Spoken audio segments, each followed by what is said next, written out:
Hello friends, आप सभी कैसे हैं। माय गायत्री पब्लिक स्कूल के यूट्यूब चैनल में आप सभी का स्वागत है। तो बने रहेंगे वीडियो के अंत तक। आज हम आपको ले चलते हैं एक नई सी मोड़ की ओर। जैसा कि आप लोगों ने समझ रखा होगा कि 26 जनवरी यानी गणतंत्र दिवस कुछ दिनों के बाद आ रहे हैं। तो गणतंत्र दिवस पर हम किस प्रकार से स्टेज परफॉर्मेंस करेंगे, किस प्रकार से अपने ऑडियंस को अपने प्रति आकर्षित करेंगे, जिसके बारे में आप खुद समझते होंगे और सोचते होंगे। तो उस प्रकार के हम एक भाषण को हिंदी में लेकर आए हैं। तो आप बने रहेंगे वीडियो के अंत तक। इस प्रकार के हिंदी भाषण के द्वारा आपके जो ऑडियंस हैं वो आपके प्रति बेताब हो जाएंगे आपके भाषण को सुनने के लिए और आपके परफॉर्मेंस को देखने के लिए। तो चलते हैं हम इस भाषण की ओर। तो बने रहेंगे वीडियो के अंत तक।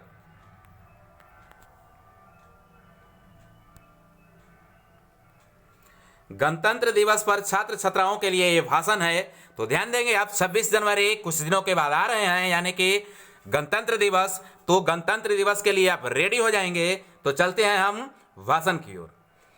आदरणीय सभाध्यक्ष महोदय, प्रधानाध्यापक, शिक्षकगण, आगंतुक एवं नन्हे मुन्ने प्यारे बच्चों, हम सभी जानते हैं कि आज 26 जनवरी यानी गणतंत्र दिवस है। भारत 26 जनवरी 2022 को अपना 73वां गणतंत्र दिवस मनाएगा। भारत उस दिन के समान में गणतंत्र दिवस मनाता है जब भारत का संविधान वर्ष 1950 में लागू हुआ था। गणतंत्र दिवस को भारत में राष्ट्रीय अवकाश घोषित किया जाता है। सभी सरकारी और निजी कार्यस्थल, स्कूल, कॉलेज बंद रहते हैं या भारत के राष्ट्रीय तिरंगे को फहराकर और बच्चों और अन्य लोगों के बीच मिठाई बांटकर इस दिन को मनाते हैं। भारत की राष्ट्रीय राजधानी नई दिल्ली में एक भव्य सैन्य परेड का आयोजन करके इस दिन को मनाने के लिए प्रयोग किया जाता है। यह भव्य सैन्य परेड भारत की निडर, शालीन और शक्ति से भरपूर सेना टीम का प्रतीक है। यह भारत की समृद्ध सांस्कृतिक विरासत को भी प्रदर्शित करता है।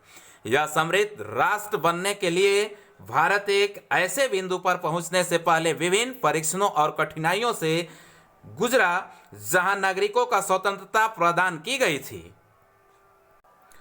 मुस्लिम मुगल बादशाहों के शासित होने से लेकर के अंग्रेजों के नियंत्रण तक भारत ने यह सब अनुभव किया है।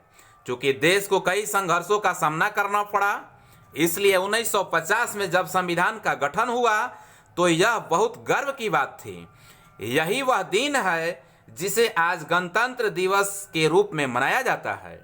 यह सब 1947 में शुरू हुआ जब भारत को ब्रिटिश साम्राज्य से आज़ादी मिली।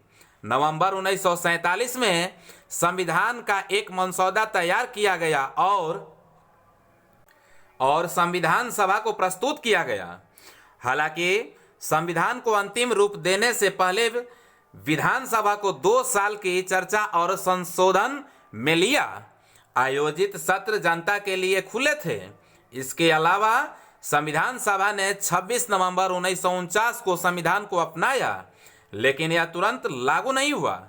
चार्टर की स्थापना करने वाले दस्तावेजों पर 24 जनवरी 1950 को हस्ताक्षर किए गए थे और संविधान आधिकारिक तौर पर 26 जनवरी 1950 को राष्ट्र के लिए लागू हुआ था। यह वह दिन भी था जब भारत के पहले राष्ट्रपति डॉक्टर राजेंद्र प्रसाद ने अपना कार्यकाल शुरू किया था। जब संविधान लागू हुआ तो इसने भारत सरकार अधिनियम को भी बदल दिया और भारत को एक लोकतांत्रिक गणराज्य के रूप में स्थापित किया। गणतंत्र दिवस आज उस दिन की चिन्हित करने के लिए माना जाता है जब लोकतंत्र और न्याय को राष्ट्र चलाने के लिए चुना गया था। यह कानून का शासन है जो कई देशों में गायब है, जो तानाशाहों द्वारा चलाए जाते हैं।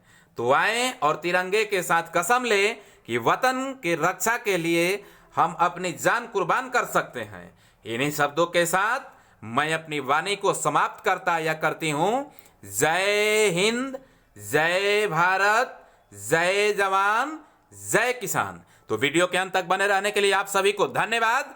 तो अब लेते हैं आपसे विदा।